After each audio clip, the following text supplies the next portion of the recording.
Elisha Nelson Manning IV.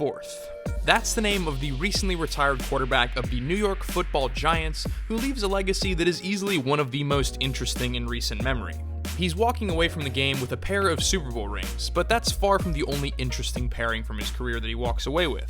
Like the fact that he was the heir to a generational dynasty of great quarterbacks, yet also was one of the greatest underdog stories of all time. Or that he was the highest paid player in NFL history, but also never seemed to take himself too seriously. A guy who looked like this after being chased down on the field, while simultaneously having the toughness to start 210 consecutive regular season games. That's over 13 full seasons worth, and the third most all-time for any quarterback. He's certainly a man of mystery and achievement, and with any mixed bag of a career like his, the next logical step for us here in the public is to talk the subject of his Hall of Fame case to death until either he's inducted or we all also die. But before I dive too deep into that rabbit hole that's going to be explored for at least the next 5 years, I'd like to thank Audible for making this video happen. If you've been on YouTube for any amount of time, I'm sure you've heard about Audible and their incredible collection of audio content. But if you're not familiar with them yet, I'm happy to let you in on this little reading hack that I have personally already been using for years. You know, being a young guy in the year 2020, my habit of reading actual books has reached a pretty embarrassing low as of late. But fortunately, Audible helps make up for that void of knowledge by providing thousands of audiobook titles and other content that can be listened to anywhere at any moment, which removes those classic excuses of not having the time or energy to read. Recently, I've been listening to a few different titles on personal finance on my own time, but for this video, I went ahead and fired up the biography Eli Manning, Making of a Quarterback. Books like this one provide a level of depth to players and the situations around them that go deeper when it's easy to just stop at stats and metrics, because there's still always more to a story than meets the eye, especially when you're talking about an NFL quarterback. So if you're personally looking to jump on the train and start making folding laundry more satisfying and fulfilling than it already is, which is, a ton obviously, then head down to the link below to get a 30-day free trial including an audiobook and 2 Audible originals. Or if clicking is too much hassle, you can text Set the Edge as it's shown on screen to 500-500 to get the same beautiful offer of 30 days free with an audiobook and 2 Audible originals totally free of charge. That is audible.com/settheedge or texting Set the Edge to 500-500. And a huge thank you again to Audible. Now, without further ado, let's drop into the courtroom to hear arguments on the motion of Eli Manning as a Hall of Fame candidate. I'll be attempting to lay out pretty complete cases for and against and trying to give each side as fair of an opportunity as I can. So please, refrain from running to the comments to tell me I'm wrong until at least I get to my own opinion near the end of the video. Now, since this is a very professional matter, could we please get the official sound of justice played? Excellent. Let's begin with the case 4. Let me paint a bit of a picture for you. Eli Manning grew up in a family of professional quarterbacks, and from day one, that was the expectation that was laid out for him. Being next up in a family business that happens to be centered around the toughest position in pro sports is an amount of pressure few could hope to handle. But time and time again, Eli's demonstrated that moments where he was under the biggest microscope is where he seemed to thrive. He followed in the footsteps of his father Archie and attended Ole Miss, playing a historic career for the Rebels, setting 45 separate records in his time there. But right from the time that he made the decision to move on to the NFL, Eli made waves, making the decision to refuse to play for the San Diego Chargers, who drafted him first overall, and then posing for the most awkward draft day photo in NFL history. Apart from maybe Laramie Tunsil, but I'm not sure that one counts. All gas masks aside though, in a massive market like New York, where it feels like every skeptical eye is glued to you, for 16 seasons, Eli always seemed to be a guy that went to work and did his job pretty unfazed. He reminds me of one of those shirts with like the stormtroopers on them that all have the same expression for every motion.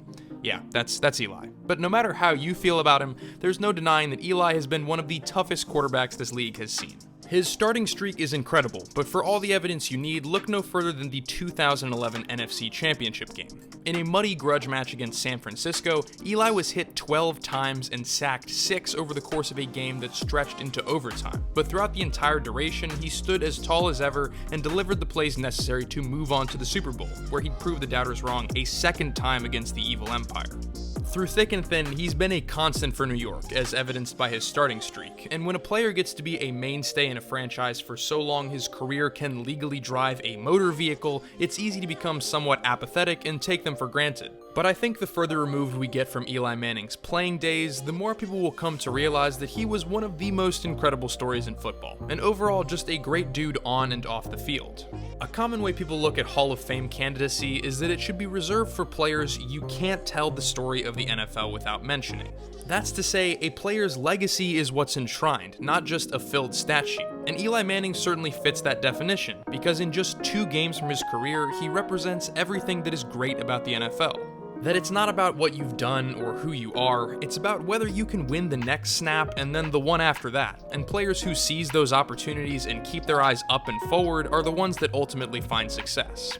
I mean, only one player has been able to defeat the Decepticons of the NFL not once, but twice in the Super Bowl, overcoming being a 12-point underdog in the first and a 3.5-point underdog in the second. Not to mention, in those 2 Super Bowl runs, he threw for a combined 15 touchdowns to just 1 interception, showing that despite what his reputation may have come to be, when the lights were brightest, that's exactly when Manning played his best. He had 37 game-winning drives in his career, that's best for 9th all-time, but 2 of them stand out as some of the best in history. Those passes he threw to David Tyree and Mario Manningham will be shown in every great Super Bowl montage until the end of time, because those are the kind of plays that only players with spectacular poise and ability can make. That kind of greatness holds weight in the Hall too, because out of the 5 players that have won Super Bowl MVP twice or more, 3 were first ballot Hall of Famers, with the other 2 being Tom Brady, who was already a guaranteed first ballot, and then Eli Manning. Even if you want to argue that 2 iconic wins don't make a Hall of Fame career, Eli's numbers are more than in the vicinity of other players who were or are considered shoo-ins.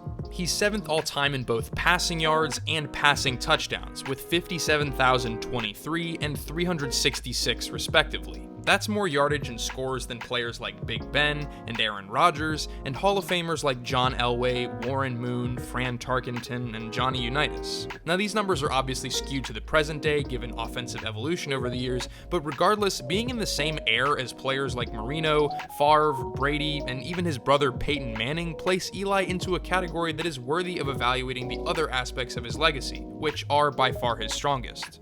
When looking at the whole of Eli's resume, there just isn't a conceivable argument you can make to not put him in Canton. Sure, Super Bowls are a team effort, but in asking any person on those championship Giants squads who got them there and who made it happen, every single one of them will tell you that it's Eli Manning. So, as one of the best perpetual underdogs in NFL history with the numbers to stand among fellow Hall of Famers already, put Eli in Canton. And I rest my case.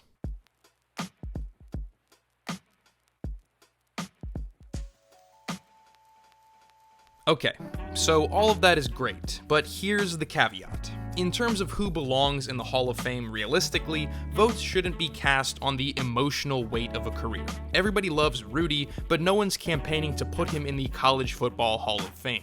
When you're talking about inducting a player into the mecca of football, you've got to look at an entire career holistically, the good and the bad, rather than just its peak moments. Deion Sanders recently discussed his thoughts on Eli's candidacy and was disappointed at the thought, to say the least.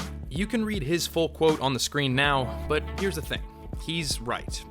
It's not the Hall of Very Good or the Hall of a handful of great games, it's the Hall of Fame, intended to immortalize players whose talent ascended above all of their competitors and made it clear they were just playing an outright different ballgame. If you want to make the argument of telling the story of the NFL, that's fine and good, but if a player like Nick Foles were to win another iconic Super Bowl as an underdog, he'd likely have a similar case to be made just like Eli Manning does. But players deserving of the Hall of Fame shouldn't just have a sparkly legacy to their name. They should be a dominant player head and shoulders above the others at their position for any stretch of time. Eli Manning just never was. End of argument. He might have the numbers to place him in that stratosphere based on his longevity alone, but volume is just not a substitute for quality.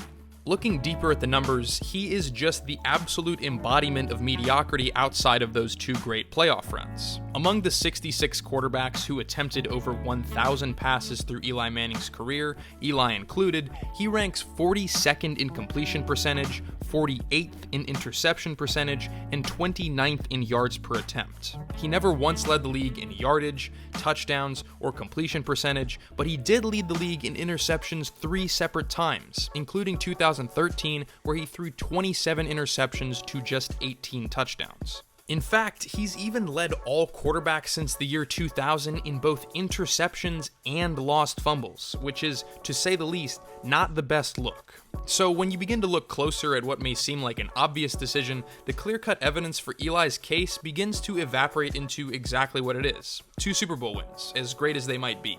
But there's another quarterback who's stood in that position awaiting a nod from the Hall of Fame for decades by the name of Jim Plunkett, and their 2 resumes bear a lot more similarity than Eli supporters would like to admit. Both had a dead-even 500 record at the time of their retirement, with Eli finishing at 117 wins to 117 losses, and Plunkett at 72 apiece. Both also finished their careers without ever being named All-Pros. Eli's playoff record stands at 8-4 and Plunkett's at 8-2. And I mean, Plunkett's Super Bowl wins were also historic as the first ever by a minority quarterback. But Plunkett's Hall of Fame case has been turned away time and time again, with critics citing a lack of statistical dominance and never leading the league in any other category other than interceptions. Huh. Do you guys hear that? I think it's a bell ringing. That's a terrible joke. And yet here we stand, with a player whose career stands strikingly similar and only really separates itself statistically in the form of longevity with Eli Manning.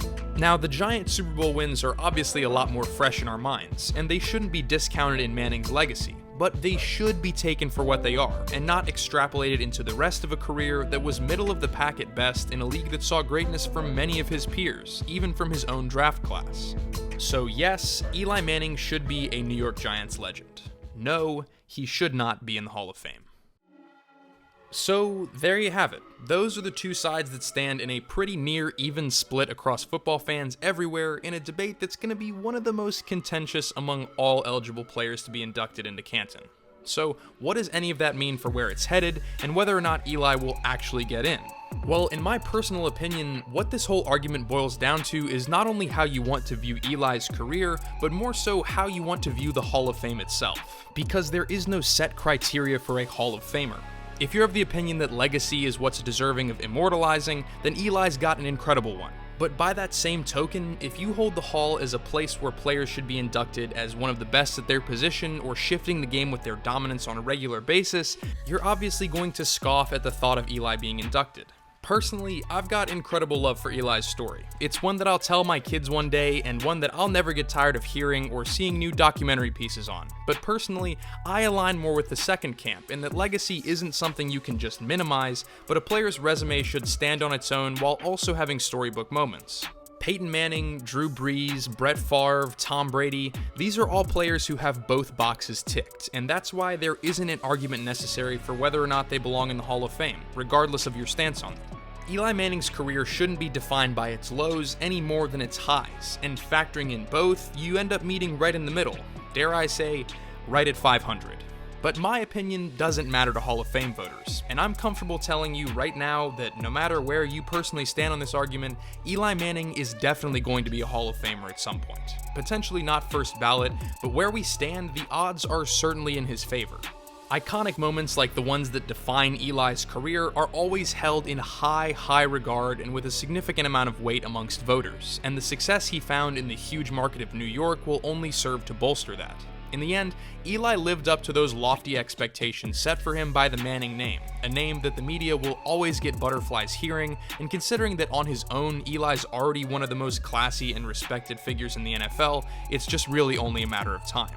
But for now, we've got at least 5 years before Eli Manning's eligibility is even opened up. So to close out this video, I'd like to remind everyone that no matter your opinion on his Hall of Fame case, every once in a while, it never hurts to put down the pitchforks and appreciate why exactly we're having this debate in the first place. Manning lobs it, Burris alone, touchdown New York!